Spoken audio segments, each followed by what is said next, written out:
That don't you see that every time you speak negative, your actions follow those negative ass, low vibrational ass vibes, and that's why you stay in a rut. You don't see that?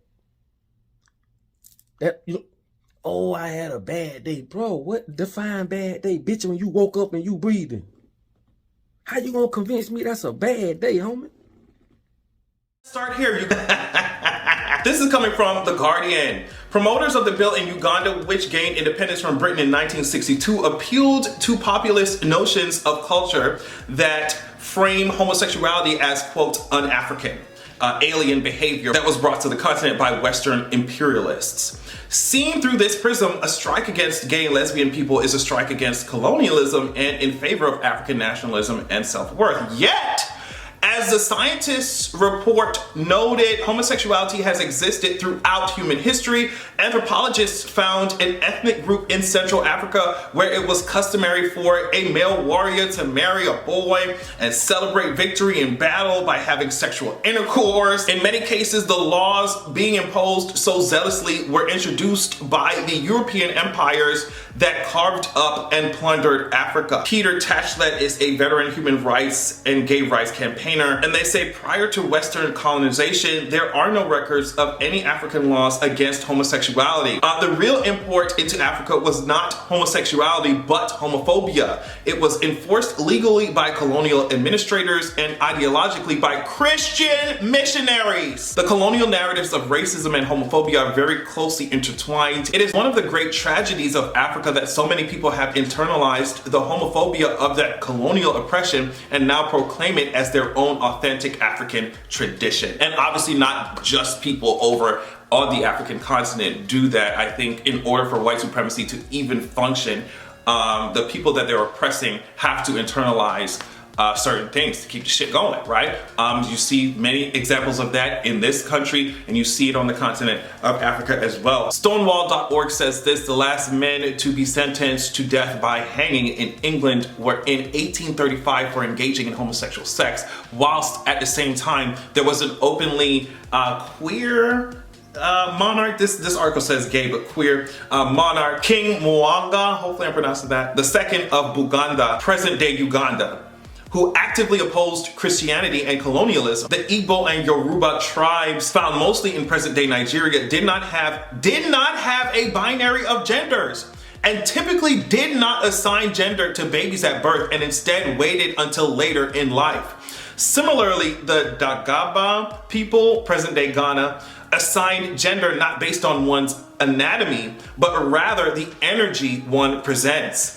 In the royal palaces of southern Sudan, daughters were sometimes given slave girls for sex. This, at the age of 16, on October 18th, 1884, Mwanga II, the king that I just talked about, became king of Uganda, or what is present-day Uganda.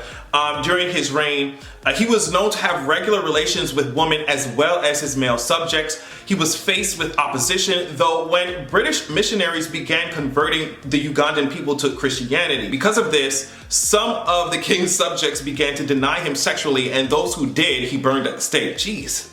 So I guess the king's half-brother took over after the British overthrew him because he was unwilling to conform to their shit, and his half-brother ended up being overthrown as well. I know I'm reading a lot. This video is gonna be mostly reading, but this next one, because I need the facts, girl. This next one is coming from the African American Intellectual History Society. The myth that same-sex relations were absent in pre-colonial Africa is one of the most enduring.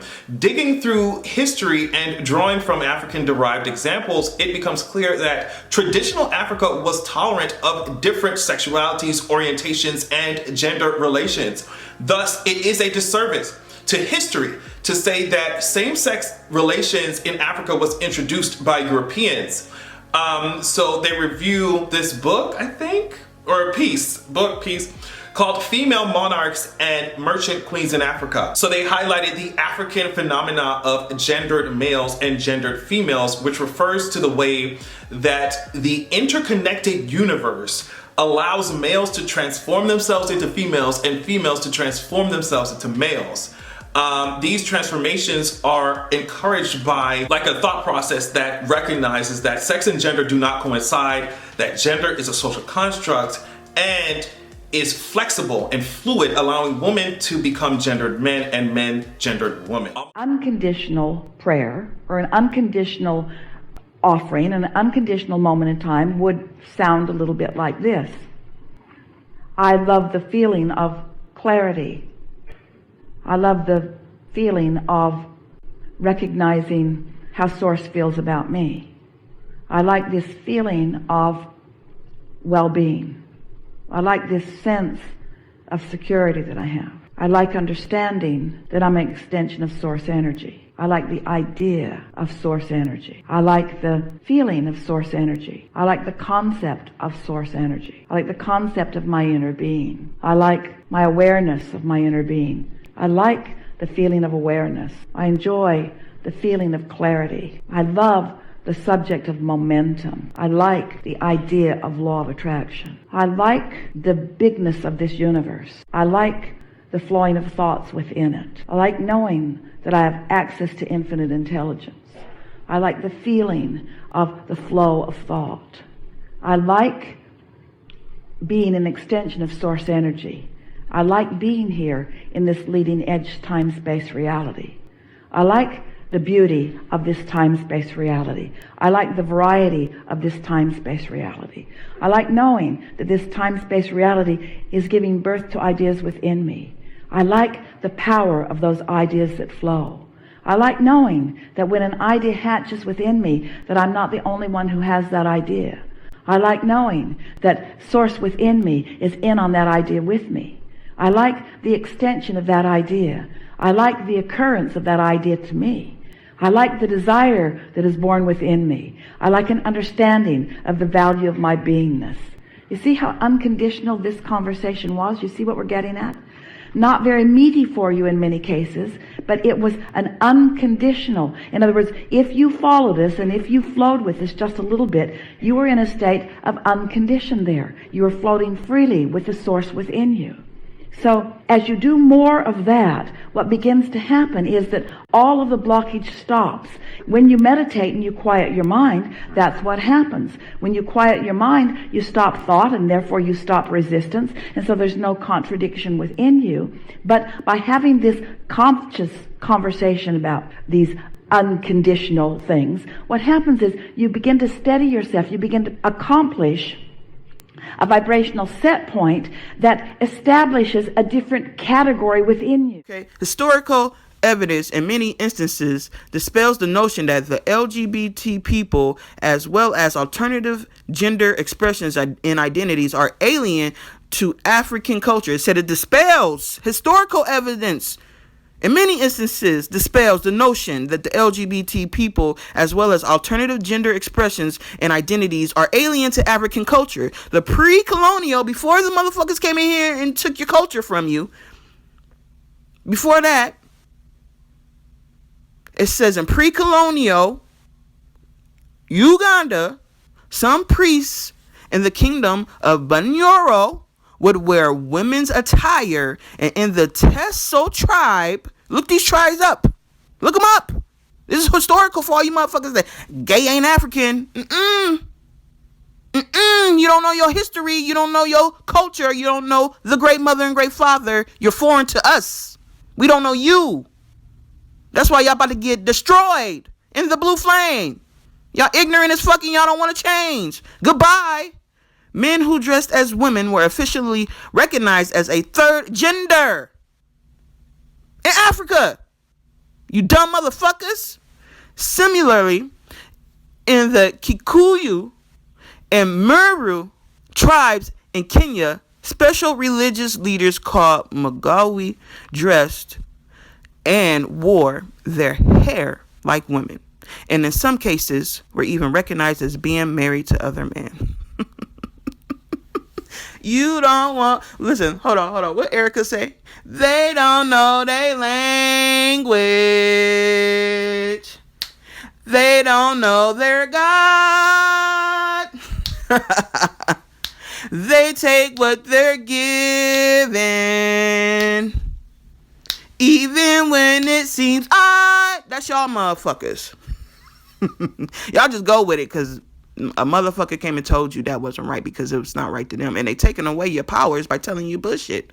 You know, so they're still perpetuating the spiritual predator bullshit by adopting these foreign concepts that destroys the foundation of who they are and where they came from. Motherfuckers don't know nothing about who they are. They just, oh my God, y'all.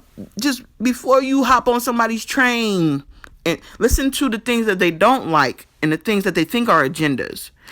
And you'll start to see their agenda. And then you go and research where their ideologies come from and why. And you'll bust them out every time. These motherfuckers is frauds all the way around. It says the Kamba tribe in traditional Kenya society allowed same-sex marriages between two women in order to encourage fertility. Hit it. Hit it on the head. Hit it on the head. Hit it on the head. Why? For the Kamba tribe, a son represented the past, present, and future. Without a son, a family's future and their ancestors would be spiritually erased. Where a woman was unable to produce a son for her family, she was allowed to marry another woman who would then act as a surrogate. But let me tell you something. This is some other shit that they put in there, because that's not why. It's because of the two-spiritedness. This is changing the history as well. So you got to go deeper into it. It's because two women can procreate together, and one woman can procreate by herself. And in these African tribes, that's what they was doing over there. It's whole African tribes that are nothing but women because of the way women were treated in Africa. Okay, and desecrated and cutting off the clitorises and shit. That's why Africa is sinking, because of what they allowed to happen there to the women and to their foundation and roots. You see how bad they treat homosexuals over there now when it was accepted spiritually? See, people become more physical and left the spiritual behind, and then what they do with the spiritual is they pimp it. That's why they all getting God's pimp hand right now. They getting smacked. Africa is sinking. I made plenty of videos on this, and I told y'all it was going to sink before it even started sinking. That Africa was going to sink because of the bullshit that they did over there to the mother. My wife is the great mother in true life. Tell me why when years ago when she went to Africa, because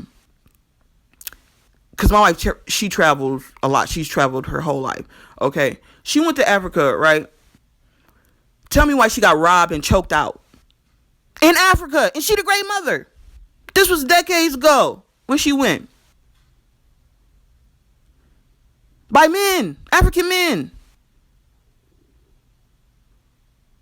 It says the son of the surrogate mother would then become the torchbearer and the original husband and wife's family spirit. That's the family spirit. That's what she became. It says debunking the idea that LGBTI people are un-African is another powerful tool to further LGBTI rights on the continent. It all boils down to education. I told you, these motherfuckers are not educated. Look at this. There's so many African tribes. Look at this tribe. The Lagangi tribe, or Langi, or Langi. I think it's Langi. I'm pretty sure that's how you say it, Langi tribe of northern Uganda. People who were born intersex or who were regarded as impotent would be labeled as a third gender known as a Mudoko Dako people were legally and socially allowed to marry a man or a woman and acquire either traditional male or female roles. Talking bad about basically two-spirited people, saying this is an agenda. Look what it says. The two-spirit is a term used within indigenous communities encompassing cultural, spiritual, sexual, and gender identity. The term reflects complex indigenous understandings of gender roles, spirituality, and the long history of sexual and gender diversity in indigenous cultures. But it's an agenda, because these motherfuckers don't know who they is, man. They just putting on other masks. I'm telling you, all these masks gotta come off. All of them do. All you frauds. That's why y'all being lumped together. People gonna be able to point y'all out. Oh, there they go. Y'all doing yourself a disservice. Y'all talk too fucking much, and y'all time in U.S. history, a picture book has been published in both English and Olelo Ni'ihau, the only form of Hawaiian that has been continuously spoken since the overthrow of Hawaii's queen. Joining me this morning is two of the authors of the book, Hinale Moana, Wong Kalu, and Dean Hammer, the authors of Kapai Mahu. Good morning, both of you. Thanks for joining us. Good morning. Now, to start off, of course, I want to know about this legend of Kapai Mahu. I don't think everyone knows about it. Well, this legend of Kapai Mahu started many, many centuries ago when four amazing healers traveled from Tahiti to Hawaii, and they taught the Hawaiian people how to cure disease. Part of what made them such good healers is that they were Mahu, people who have dual male and female mind and heart and spirit. When they completed all their healing, the people wanted a way to remember them, so they got four big boulders up in Kaimuki and they dragged them all the way down to Waikiki, and the healers transferred their powers into them using special Mahu I see them rocks in real life. I used to live in Diamond Head near Waikiki, and I used to go to Waikiki all the time because I lived on Kauai and I lived on Oahu. Spirit had me go to Oahu, I think, just to be in that energy around those rocks, because I live right down the street and I lived on Diamond Head, but Waikiki is basically the same neighborhood. And I lived in Kaimuki. My bank branch, Bank of Hawaii, is in Kaimuki on Waialae Road. I live right there, and I used to pass those rocks every time I went to Waikiki Beach. And then the healers disappeared. Touch them. But the rocks are still there. They're right next to the Duke statue on Kuhio Beach. Yet the story about them has been largely forgotten, especially the part about the healers being Mahu. And so that's why we thought we'd like to revive this story, because it's such an amazing and powerful Hawaiian tradition. I know exactly where those rocks are, and as you mentioned, I've seen them there. I didn't really know what they were, but why was it so important to the two of you to make this story into a children's book? Well, originally we actually made an animated film, and to our surprise, it made it all the way to the Oscars, really to the short list. But even more to our surprise is that when Kumukina showed it to some very young children, they just really loved the story. And even if they couldn't understand all the words, they got the idea of these mysterious rocks and these wonderful, magical Mahu. So we thought it'd be really great to make a children's book, because it's sort of an interactive tool. Instead of just watching a movie, parents can read it to their kids and then they can talk about it. And so that's why we wanted to do it. Some people might think, oh, this is too much of an adult topic, but actually the experience is that kids are sometimes better than their parents at just accepting the fact that not everybody is different. You know, not everybody's the same. People are different all around. Now, we got to see some of the footage of that short film that you mentioned. Absolutely beautiful artwork there. But this is the first U.S. publication picture book featuring both English and Olelo Ni'ihau. And can you tell us why it's important for both of these languages to be included? And then also, if we could highlight Olelo Ni'ihau, because even a lot of people who speak Hawaiian might not know exactly what Olelo Ni'ihau is. Yes, mahalo. As one of the primary voices who is doing the storytelling, this story in its rendering needed to reflect part of me. If y'all don't know, if you can't tell, is Mahu, okay? If you didn't know. And Olelo Ni'ihau is what I was gifted to cherish and to honor and to uplift, and it is the primary way that I'm able to tell the story.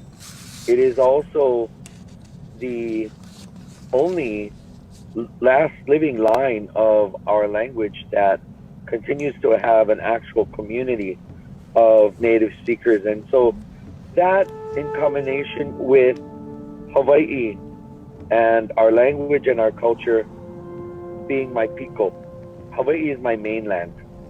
And so telling this story needed to reflect that perspective, and it needed to reflect that part of me.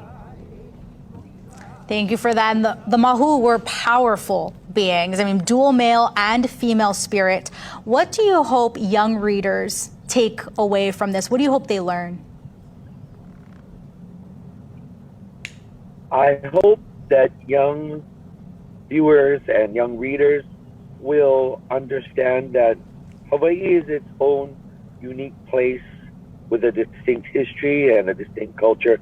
And in the language of these islands, as is found in other areas of the Moana Nui, the Pacific, our understanding of who we are is different. And we have a place for people whom possess the duality of male and female in life. And now let me tell you something. It's really not duality. It's really unity. When you possess these things and they come together, it's the unification of the Great Mother and Father. It is no longer duality, but this is also a programming in your mind thinking that you need duality. When that just splits you. You know, how everybody's spirits is all over the world and being used in different places, and it's time to call your power back to you to be one again instead of being dualistic all the time and everywhere, being split. The split hive mind, it's time to put your mind back together and come into unity because y'all been in duality so long that you're used to it and you can't get out of it. And you make a place. Duality did nothing but make a place for evil. Okay, and now we're coming out of the Kali Yuga. Duality is leaving. We're no longer going to be in duality. We're going into unity. Actually, having the Great Mother and Great Father together is no longer duality. Okay, just being masculine or just being feminine, that's duality. That's being split. Now, being both together is unity. And that's what made these healers wondrous and powerful healers. That's what gave them the ability to minister to all those who came beyond just the regular everyday kane or wahine. They were both. And so I hope that our young people would take that away and know that Hawaii and the Pacific is a place that reflects that. Absolutely beautiful story. I can't wait to read the book myself and watch this film because, like I said, that artwork's beautiful. Thank you for joining us this. That's basically it. I'm gonna get up out of here. Something for y'all to marinate on for those of you who are homophobic and who come across this. I mean, it's pretty much too late for y'all. I don't see you motherfuckers coming out of your your homophobicness. Okay, yeah, it's too late for y'all. On her own, and she would every time. She'd be upset for a minute, but it's her nature to feel good, so she wouldn't be upset for very long. But this is a bigger issue. You can't change gayness to please another. Right. And so what a gift of unconditional love you bring with that. You say, here I am. Take it or leave it. It's up to you. Be unhappy with me as I be, or be happy with me as I be. But I be as I be. This is my gift to you, you Wonderful. see.